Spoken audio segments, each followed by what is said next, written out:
Alrighty, friends. Welcome to Chapter 2 of Concepts of Biology. Second lecture. Let's get into it. Food. You eat food every day. Every day, the food that you eat gets broken down into macromolecules that your body will then use to complete your activities of daily living. There are four main classes of macromolecules, and today we're going to talk about all of them. So first, learning objectives for today: describe matter and elements. We talked a little bit about that in our previous lecture. We said that atoms make up everything that matters. And elements are just the broken down bits of atoms. We're going to describe the interrelationship between protons, neutrons, and electrons.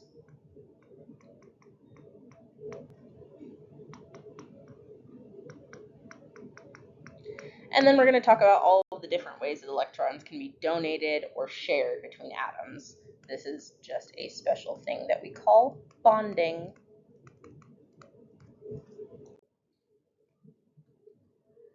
Let's get a couple of definitions out of the way.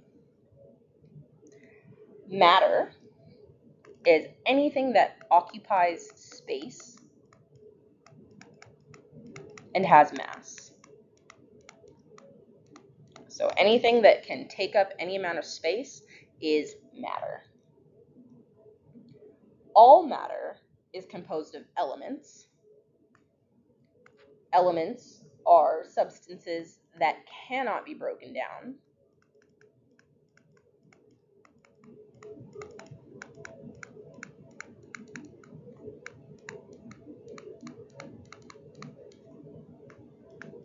Or transformed chemically into other substances.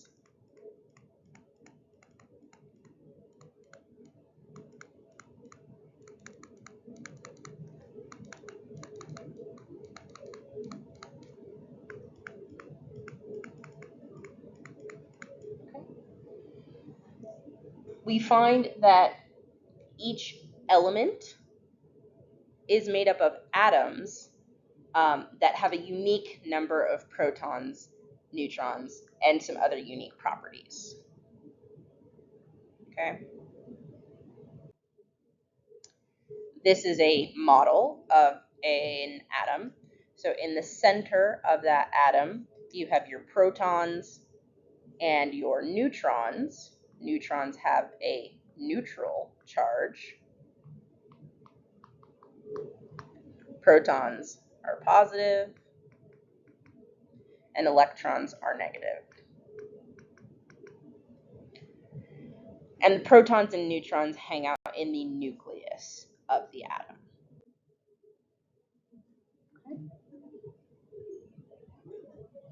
The atomic number, that is equal to the number of protons that are in an element.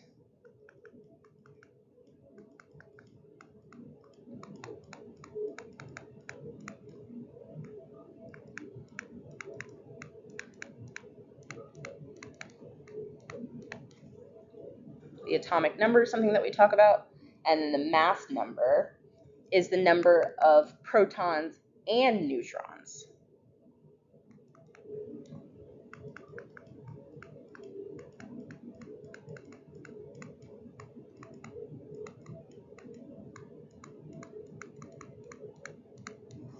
Okay, so the atomic number is protons only. The mass number is protons and neutrons. It's essentially the weight of them is what will be your mass number. You find all of this information on the periodic table. The periodic table will be your go-to in figuring out what an atomic number is and what the mass number is of any specific element. Okay.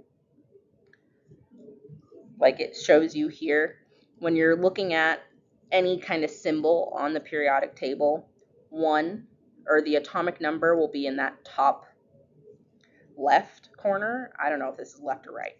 Top corner, great. And then just below the symbol, you will see the atomic mass, relatively. These things can change because of things called isotopes, but we're not going to get into isotopes too much right now, okay? So in this one, hydrogen, the atomic number is 1, so there is 1 proton. Oops.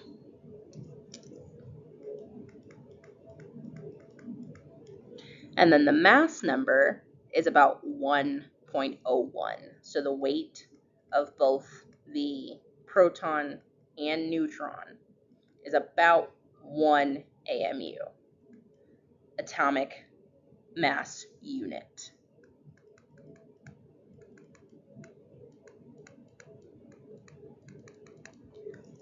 Okay? When you look at something like carbon, for example, carbon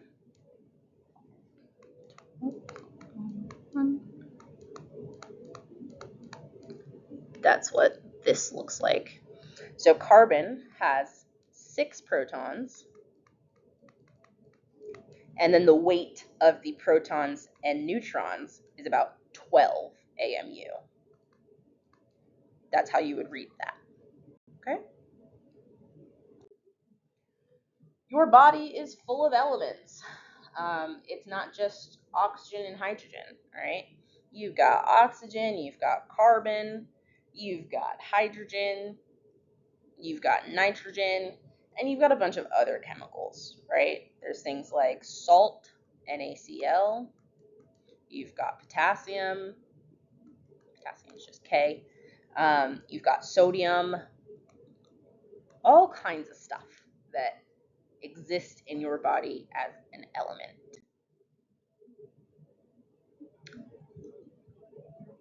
Something else that we use elements for, something that you've probably heard of, is called carbon dating. Carbon dating is a process in which we use carbon molecules and try to see how old the bones may be based on those carbon molecules. It's a whole process. I'm not super well versed in how it works, but it exists, and it is something that we do use those elements for. Okay. So when we talk about atoms, molecules, all that stuff, we have to talk about how they combine together, how they bind to one another. The way that we think about that is through chemical bonds, okay? Chemical bonds are the ways that atoms bind to one another, and there are different types of bonds. There are 3 main types of bonds. Sorry, not 3, there's 4. And there's 3.5, and we'll talk about the 0.5, okay?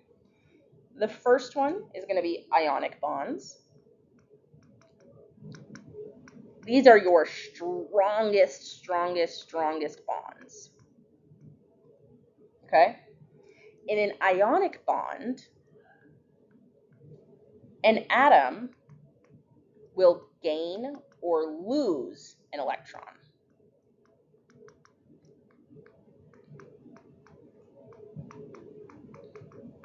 Okay? Meaning that an element can take an electron from something else, which forms a bond due to the polarity. For example, let's do NaCl. Okay. Sodium has, I want to say, 6 electrons in its outer shell. Sorry, 5 in its outer shell. And chlorine has 7. In order to be happy, that chlorine wants a total of 8 electrons. That's called an octet. if you remember any of that from chemistry. So one of these sodium electrons will get taken by that chlorine atom and form a bond. Because now this chlorine is highly negative and this sodium is very positive. And you know, just like magnets, positive and negative attract. Okay? So that's an ionic bond. This one is one of stealing and thievery. Okay? Keep that in mind. A covalent bond, hello, maybe not.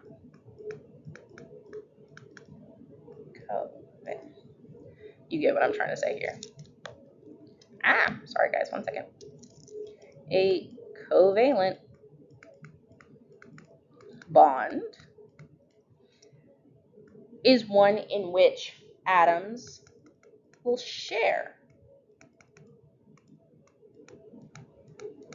electrons. Okay, so this is one of sharing. An example of that is water, H2O. Okay, oxygen has 6 electrons in its octet, and hydrogen only has 1. In order for this oxygen molecule to be happy, it wants a total of 8.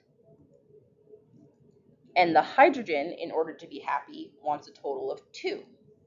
So what they will do is they will share this electron pair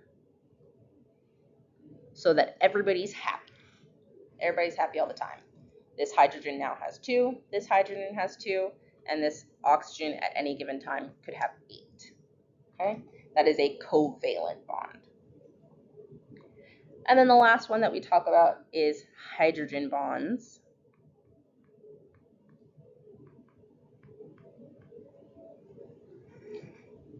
And a hydrogen bond is one that is formed because of the weak, very, very weak bonds of slightly opposing charges.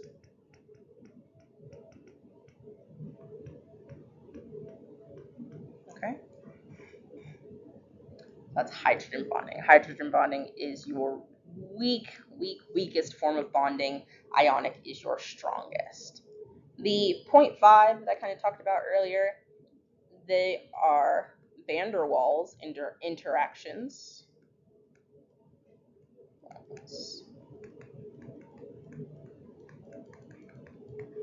And that's just a special type of hydrogen bond. Okay.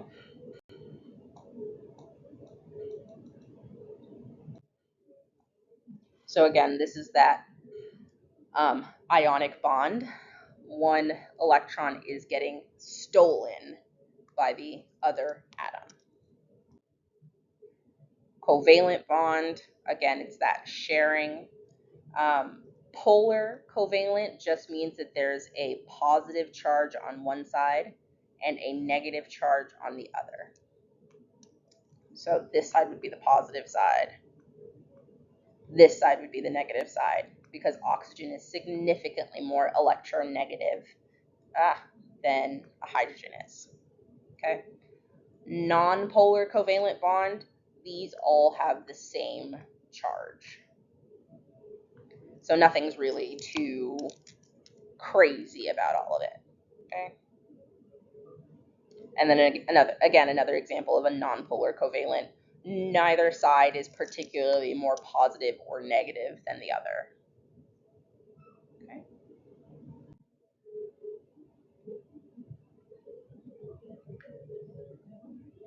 Okay. And then this is just showing you the differences between a covalent bond and a hydrogen bond. Okay. So a covalent bond would be in between one molecule of water, between the hydrogens and the oxygens. These would be the covalent bonds. And then between this hydrogen of this water atom, we'll label this water number 1, there is a hydrogen bond, a weak bond that you get because this oxygen is highly negative and this hydrogen is slightly positive. So there is a little bit of a bond that forms here, and that is a hydrogen bond. Okay. If you're having trouble with this concept, I strongly recommend that you watch the videos. Watch what happens to those electrons, and it'll make a little bit more sense what it means when I say stealing and sharing. Okay. So what about water? Water is kind of weird. When they're looking for like aliens or anything on another planet, anything like that, they always look for water. Why do you think they look for water? Because as far as we know, all life needs water. As far as we humans know, there is nothing that can live without water. Your own human body is about 60 to 70% water. So if you don't drink enough water or you are dehydrated, think about what that does to your body. Hint, hint, nudge, nudge. Go take a sip of water right now. Right now, right now. Okay, go sip some water because you probably haven't all day. What makes water so special? Don't you worry, I'm going to tell you. Okay? One of the qualities of water that we talk about that makes it conducive to life is that it has a high or a large heat capacity. It takes a lot of energy to move and transfer heat out of water. Um, that's super important to life because if water evaporated immediately at a temperature of like 90, anything like that, we wouldn't have water in our bodies. Our oceans would almost immediately dry up. So the fact that it can absorb a lot of energy, absorb a lot of heat before it changes form is super important. Okay? It has a pretty low density as a solid. You'll find that ice floats. If you've looked at, yeah, obviously ice floats. When you look at glacier forms, things like that, the ice sits on top, but there's still like a layer of river underneath. That allows for the underneath things to still survive in the winter when there's ice formed, all of that stuff. Okay? It's a really good solvent. Lots of things dissolve in water. If things like salt and sugar and electrolytes and all of the things that we eat and consume didn't dissolve in water, it wouldn't be super helpful. Cohesion is vital to water. If water didn't stick together the way that it does, there's a lot of things that would just kind of fall apart. Cohesion is water's ability to stick to itself.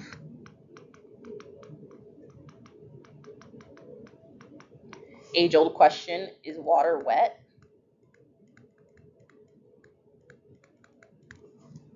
I have an answer. You think about it. Okay? Anyway, sorry. So, water is so special because of all of these characteristics. It has high heat capacity. It is less dense as a solid.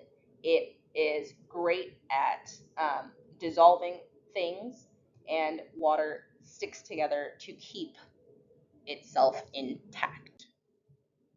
Okay? This is just talking about those things. Water in its solid state is less dense in its liquid state.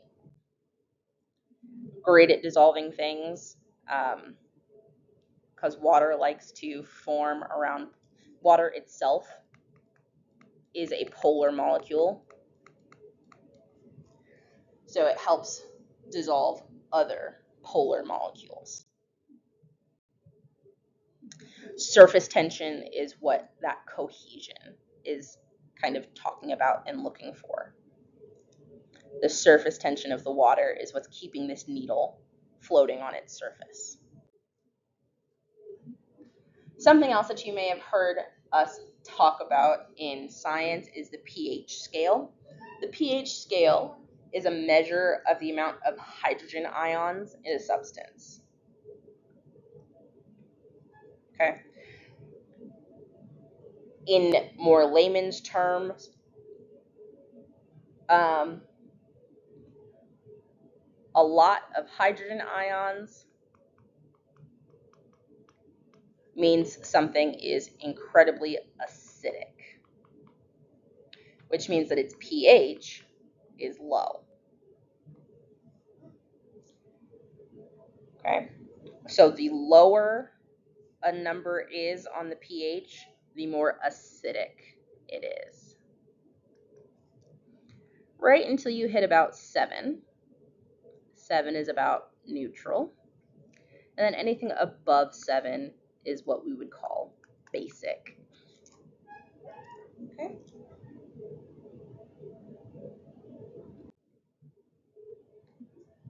The stronger an acid is, the more readily it will donate that hydrogen ion. Okay, so and bases will readily donate hydroxide. That's what this ion is.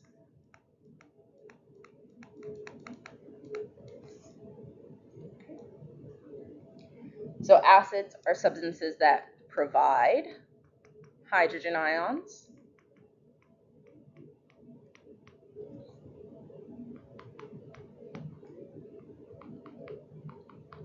whereas bases provide hydroxide ions.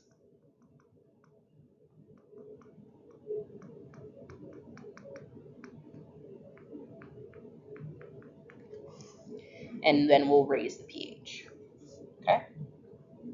Buffers are things that keep the pH relatively steady. They literally buffer so that the pH doesn't change much.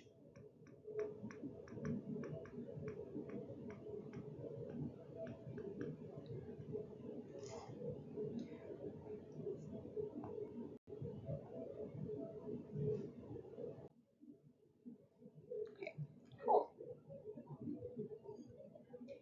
Now, in this next couple of parts, we are going to describe the ways in which carbon is critical to life.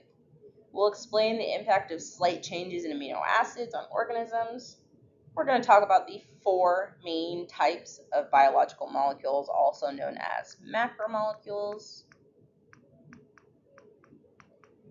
And then we're going to understand the function of those 4 types of molecules.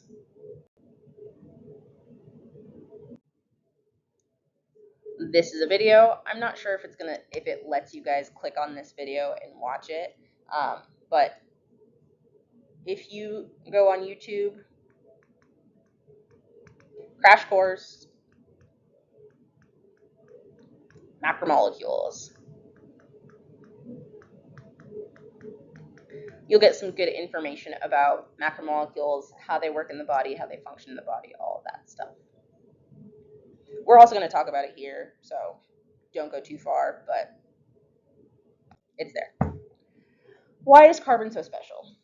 So carbon is an element that can form up to 4 covalent bonds. Okay, what you're seeing here is this carbon having covalent bonds with each of these hydrogens. Hydrogen is not the only thing that carbon can form bonds with, but it is one of the more common things. Okay, this here is methane, and it's depicted as CH4.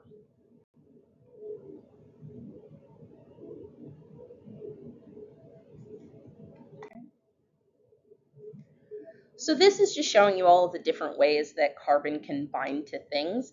So let's just start with this guy right here on the end. Okay, so this is our 1 carbon, and he can have 4 covalent bonds. So there's 1 to this hydrogen, 1 to this hydrogen, 1 to this hydrogen. And then there's another bond that is going to this other carbon, which just continues on and on and on and on as a chain. Okay? This molecule is called stearic acid. and it is just a chain of a bunch of different carbon atoms that are bound covalently to hydrogens. Okay. Glycine, this is another way that carbon can bind. Again, carbon can have up to 4 bonds. Okay. So here we have one that goes to an oxygen, one that goes to a carbon, and then a double bond going to an oxygen going the other way. Okay. And then glucose. Glucose is just a bunch of carbon. It's specifically 6 carbons, 12 hydrogens, and 6 oxygens. I didn't even count that. Why? Because it's a formula that I just know. Okay? C6H12O6 is always going to be a glucose. Okay? So these are just different examples of how carbon uses its 4 covalent bonds to do a whole bunch of stuff. Which leads us into carbohydrates. Carbohydrates are a carbon, usually with some type of water in some way, shape, or form. Okay? Carbohydrates are sugar. All sugar is a carbohydrate. Not all carbohydrates are sugars. I mean, they will eventually all be sugars when they get broken down in your body, but that's a different conversation. Okay? What is the function of a carbohydrate? Specifically, energy. Carbohydrates, sugar, more specifically glucose, gets broken down in your body via the process of glycolysis.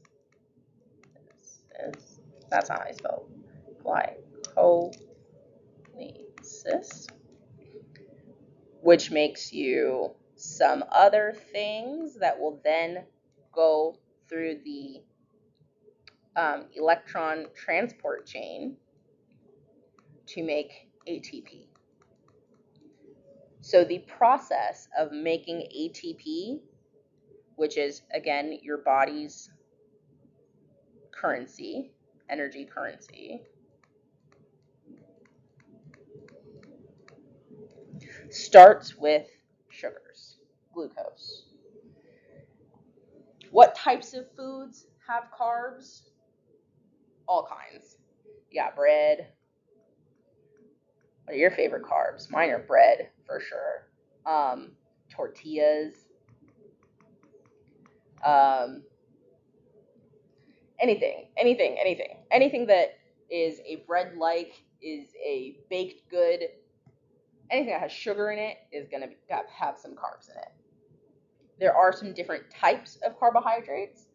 Those are monosaccharides, disaccharides,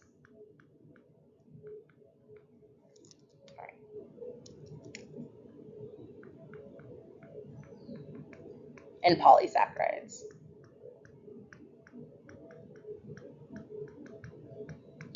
Okay? The monomer, or the 1 unit of carb, of anything, right?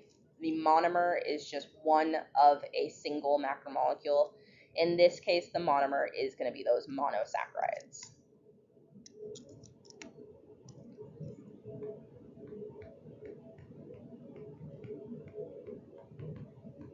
Okay.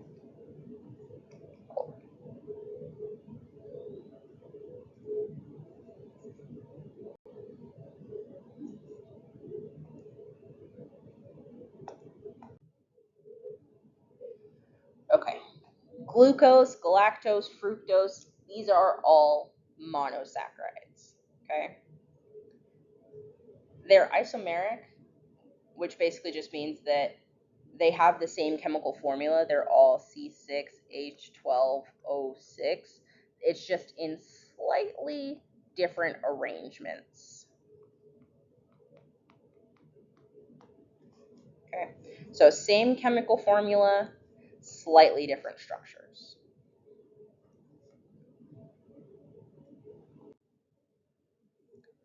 Polysaccharides, on the other hand, are all made up of monosaccharides. So polysaccharides are just different monosaccharides kind of glued together.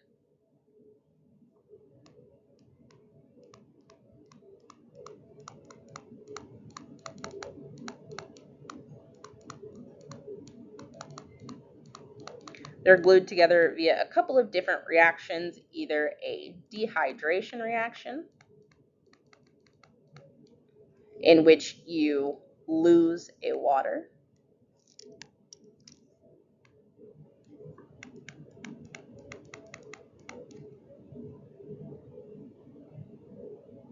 yeah, that's usually one of the only ways that you get polysaccharides together, is by doing a dehydration reaction. So that's carbs. That was one of the macromolecules. The second one that we talk about is lipids. Lipids are fats. Any type of fat is going to qualify as a lipid. They are, do you think they would be hydrophobic or hydrophilic? Break down those words a little bit. Don't worry, I'll tell you, they are hydrophobic. They do not like water. That's why oil and water don't mix. Right? Because water is water, and fats are hydrophobic, meaning they don't like water. Okay? Their function, function of carbohydrates is, not carbohydrates, fats, is energy storage,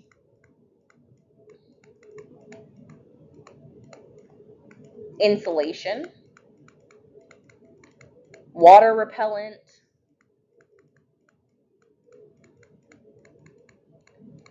it helps to make a bunch of hormones,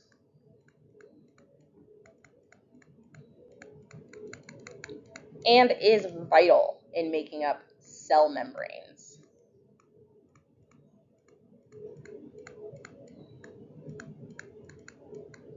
Okay? When we talk about lipids, lipids are huge. They are big, big, big, big molecules. Why? Because all of the energy is stored in those bonds.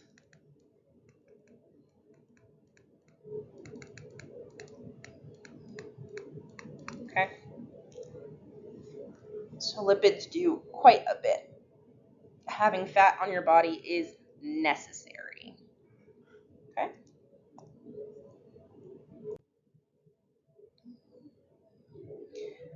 So for example, if you've ever seen an otter just like pop out of the water, they look kind of sleek and kind of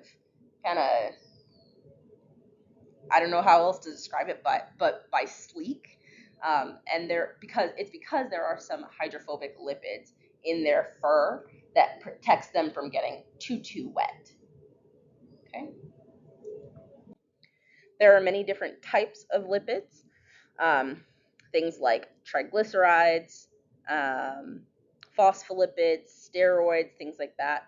We talk about phospholipids a lot more when we talk about the cell membrane, things like that. Okay. So you see that these are pretty big molecules in comparison to our just like one glucose molecule. Remember, that guy was just this with a little bit of something else on the side or something like that, right? Wasn't anything too crazy. These guys, much, much, much bigger.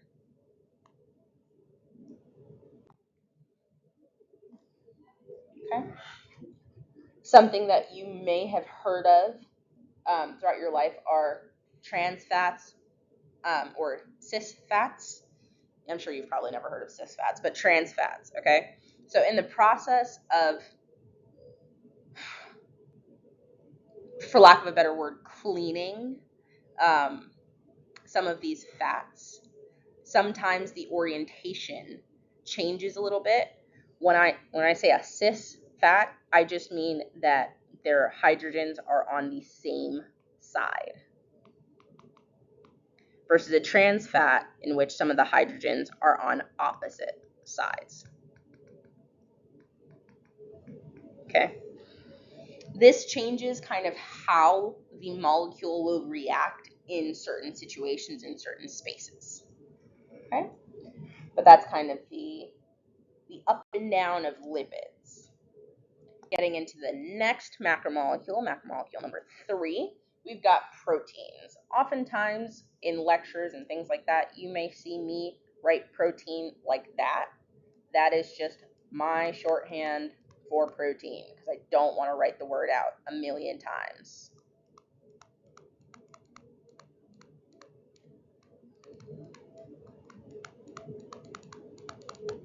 Okay. Proteins are some of the most abundant organic molecules in living systems. Proteins have so many different functions. So many functions.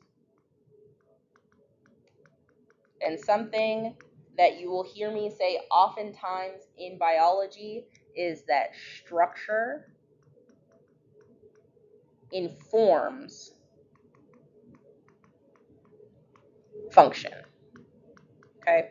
So different structures of proteins can lead to different functions. What are the functions that a protein can have?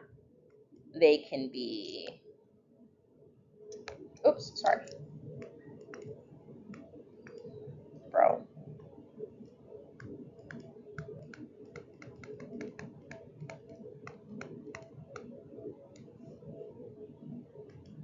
They can be structural.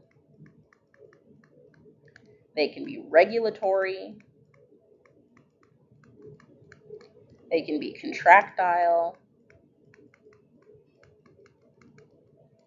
They can be protective. They can do transport. They can do storage. They can be membrane helpers.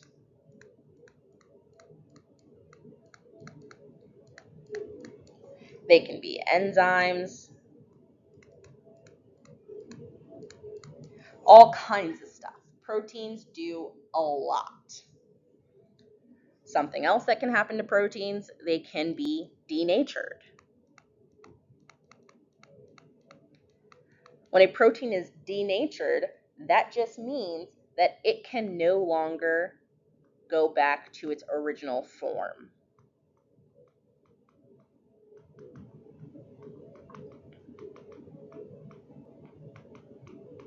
A pretty common example of a denatured protein is like egg whites. Egg whites are all proteins, right? When you cook an egg white, it turns into a like more solid white kind of looking thing, right? As opposed to when it's a liquid in its liquid form, it's kind of gelatinous and blah, blah, blah, right? You can't make a cooked egg white go back into that liquid form. You have completely denatured those proteins. They are no longer able to refold back the way they used to be. That's what it means when it's denatured. Okay.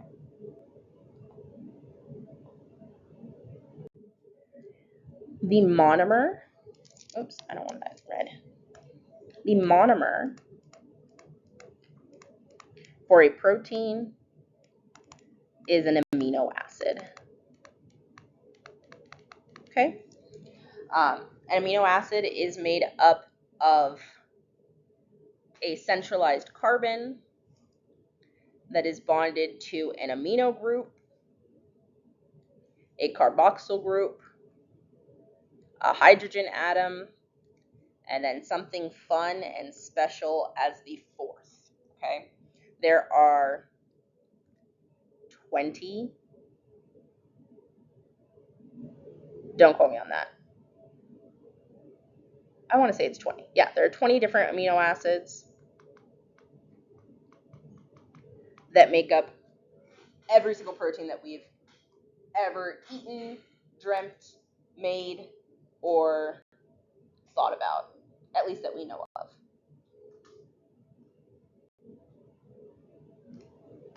Okay. mentioned a little bit earlier about proteins folding. There are 4 levels of protein folding. There's the primary protein structure, which is just a string of amino acids. The secondary is where you start getting in a little bit of that folding. So you get some hydrogen bonds of the peptides, which will make either an alpha helix or a beta pleated sheet. Okay.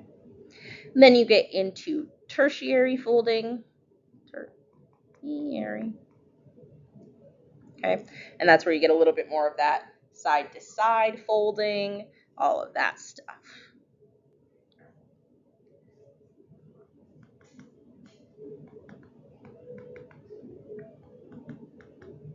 And then the last is quaternary protein structures, which is just more than one amino acid chain together, folded together.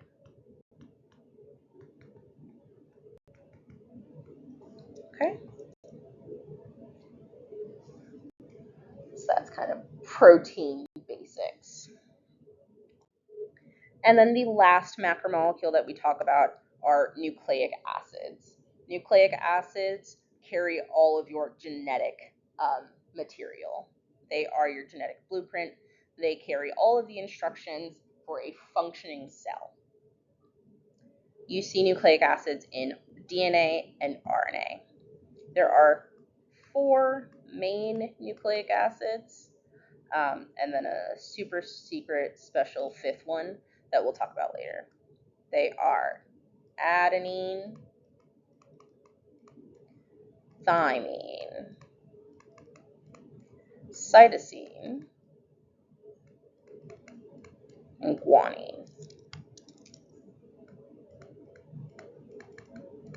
And then the super secret special one is uracil, but that one is only in RNA. Okay.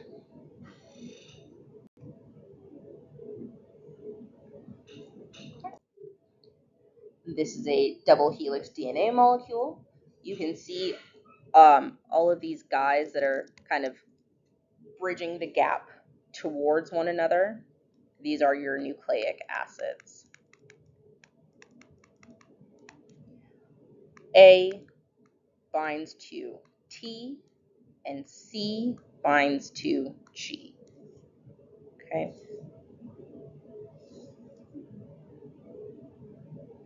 That ACTG is basically just the special nitrogenous base that is on the nucleotide. So you start with the nitrogenous base, that's this guy up here, a pentose sugar, that's this guy right over here, and then the phosphate. This sugar is the backbone of your DNA. Okay. And that's pretty much it for chapter 2. Make sure you read the chapter, go over anything that you weren't understanding, do all the homework, and do your best.